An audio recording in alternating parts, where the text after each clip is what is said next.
धन्यवाद करती हूँ आप सभी का। हमारे बीच मौजूद एसडीएम महोदय श्री रजनीश जी,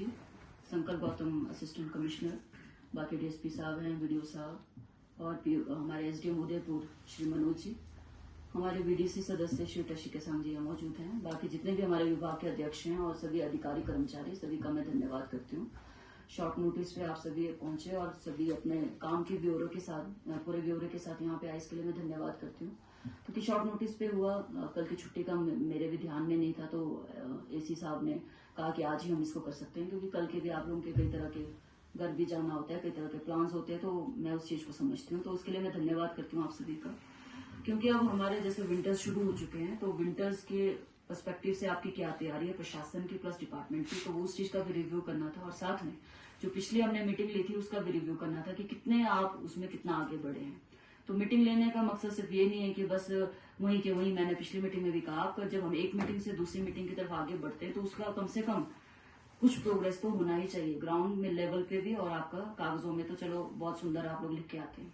तो वही निवेदन आप सबसे है, क्योंकि अब विंटर्स में जैसे हमारा पानी, बिजली, इन सबसे संबंधित और रोड्स, ये जो हमारी मेजर चीजें हैं जिससे लोगों को जूझना पड़ता है, ये चीजें मतलब हम समझते हैं। जैसे पानी आजकल क्योंकि एक्सट्रीम ठंड है, पानी बिल्कुल जम गया है और हमारे कर्मचारी जो है और अधिकारी आईपीएच विभाग के दिन रात काम कर रहे हैं। तो बस फिर भी आप लोग अपना इसका पूरा 100% इसमें एफर्ट लगा रहे हैं। फिर भी मैं चाह रही हूँ कि लोगों को कोई शिकायत का मौका ना मिले। जैसे लोग समझ रहे हैं इस चीज को कि ज्यादा ठंड है और उसमें आप लोग भी ज्यादा कुछ खास नहीं कर सकते, और आने वाले समय में हमारी क्या तैयारी होनी चाहिए और कितने हमारे प्रोजेक्ट,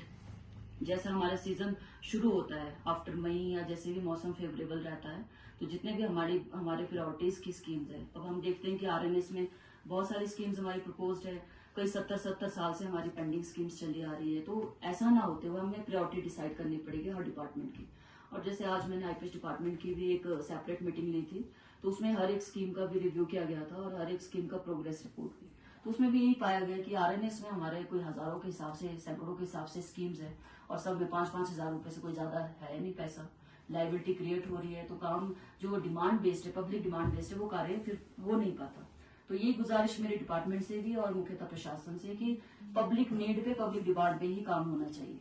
और खासकर जहां हम प्रमुखता से, हम एमएलए होने के नाते जब हम खुद विजिट करते हैं, वो कार्य तो प्रमुखता से होना ही चाहिए। और हमने पूरे जिला का देखना, पूरे जिला का दौरा हम करते भी हैं, तो जो भी कार्य पब्लिक से संबंधित आता है, मतलब पब्लिक इंटरेस्ट में काम सभी अधिकारी लोग करते भी हैं और आप कर भी रहे हैं, और बाकी जितने भी हैं, तो जितने भी आप लोगों को हमारी प्रायोरिटीज का पता है। मैंने अभी भी मीटिंग में कुछ एक प्रोजेक्ट पे जैसे बात की, चाहे वो तांदी संगम का है, चाहे हमारा हॉस्पिटल का सुधारने का है, और बाकी जितने भी पानी से रिलेटेड है, सीवरेज का है, या 24/7 की जो हमारी स्कीम है, और बाकी भी जितने हमारे डेवलपमेंट वर्क्स जो डिपार्टमेंट वाइज जो आपके कार्य है, जिसका डेवलपमेंट जो प्रोग्रेस नहीं हो पा रहा है, चाहे वो आर्टिकल 275 में आपके जैसे कार्य नहीं हो पा रहे हैं, या आप उसका यूसी नहीं सबमिट कर पा रहे हैं, तो इस सब में प्रोग्रेस होना चाहिए, ताकि प्रोग्रेस आपकी सबमिट हो और उसमें हमारा बकायदा जो है आने वाले समय में हमारा बजट भी सही तरीके से हमारे को आ सके। क्योंकि इसका डायरेक्टली नुकसान जो है विभागों को होता है, आप जानते हैं इसका कारण क्या है। और बसों से, क्योंकि अब विंटर्स है, तो आप लोगों को जैसे बसों में भी कई बार ठंड की वजह से प्रॉब्लम आना शुरू हो जाती है, तो ज्यादा समय का गैप ना रखते हुए, मतलब लोगों को दिक्कत ना आए। जब बर्फ पड़ जाती है, बिल्कुल ब्लैक आइसिंग होता है, तब लोग समझ जाते हैं, बट आजकल रोड बिल्कुल साफ है, तो बिल्कुल दिक्कत नहीं आनी चाहिए लोगों को। हाँ, आधा 1 घंटा आप लोग टाइमिंग को ऊपर नीचे कर सकते हैं। बाकी स्टाफ को हम कोशिश करेंगे, हमारी बात भी हुई कि अगली बार से ऐसा शिफ्ट ना किया जाए, यहीं पे रहे, तो क्योंकि सभी जो प्रशासन हर डिपार्टमेंट यहाँ रहता है, तो इसमें कोई आपत्ति या दिक्कत वाली बात नहीं है। बाकी जो भी कार्य है, चाहे जैसे, क्योंकि हमारा फ्लड से रिलेटेड बहुत मेजर समस्या है यहाँ पे, और कुछ एक हमें उम्मीद है ग्लॉफ में हमारे कुछ सैंक्शन होने जा रहे हैं, या हमारा फ्लड मिटिगेशन में भी हमें कुछ प्रोजेक्ट सैंक्शन हो जाएंगे। तो ये हम एफर्ट अपने लेवल पे भी लगा रहे हैं, और आप लोग भी इसमें प्रयास कर रहे हैं, इसके लिए मैं धन्यवाद करती हूँ। बट मैंने जो कहा है आज, जैसे फॉरेस्ट कॉर्पोरेशन के थ्रू हमारा ये हो जाना चाहिए, बस आप इसका प्रोसेस शुरू करो, ताकि अगले मानसून में हमें दिक्कत ना आए। और जितना भी हमारे पास जो ये साइट पड़ी है, वो एक रेवेन्यू जनरेशन के तौर पे इन साइट्स का इस्तेमाल किया जा सके। तो जो भी है इस तरह के कार्य मुझे लगता है कि, और जितने भी आपकी स्कीम्स हैं डिपार्टमेंट है, चाहे वो स्टेट गवर्नमेंट से रिलेटेड है, चाहे सेंट्रल गवर्नमेंट, इसका जो है इसका पूरा जो है ये पब्लिसिटी होनी चाहिए ग्राउंड लेवल पे, चाहे वो आप ग्राम सभा के माध्यम से कीजिए, चाहे वो आप कैसे भी कीजिए, अपने अलग से आप जैसे कंबाइंड जो आप लोग कमेटी बना के जो विजिट कर रहे हैं, चाहे उस माध्यम से करें, ताकि हर एक इंसान तक उस स्कीम का लाभ पहुंचे और जो हमारे उस श्रेणी में आते हैं उसी इंसान को उसका फायदा पहुंचे। ऐसा नहीं कि जो बोलने वाले हैं या जो पैसे वाले हैं उन तक वो स्कीम का लाभ पहुंचे और जो गरीब जरूरतमंद है वो पीछे रह जाए, तो ऐसा नहीं होना चाहिए। तो वही है। और बाकी आप लोग सभी ये देख लीजिए जैसे आईपीएच में क्या प्रायोरिटी होनी चाहिए अगले बजट सेशन के लिए, क्योंकि हमारी भी अब आगे मीटिंग होगी, तो जो भी आप लोगों की तरफ से प्रपोजल आएंगे, क्योंकि हमने भी खुद ग्राउंड पे देखा है किस चीज की हमें जरूरत है, खासकर एग्रीकल्चर में किस चीज की जरूरत है, पॉली हाउस का है या पाइप्स का है, या हमारे आईपीएच में जैसे इरिगेशन मेन पर्पज है, और पीडब्ल्यू के जैसे जो रोड्स है, रोड से रिलेटेड भी जितना भी आप लोगों ने जिसको भी आप लोग इसको फर्दर आप लोग एग्जीक्यूशन के लिए देंगे रोड क्लियरेंस के लिए, तो वो ऐसा ना हो कि बस मशीन यहाँ नहीं है, खराब है, ऑपरेटर नहीं है, इस तरह की शिकायतें नहीं आनी चाहिए।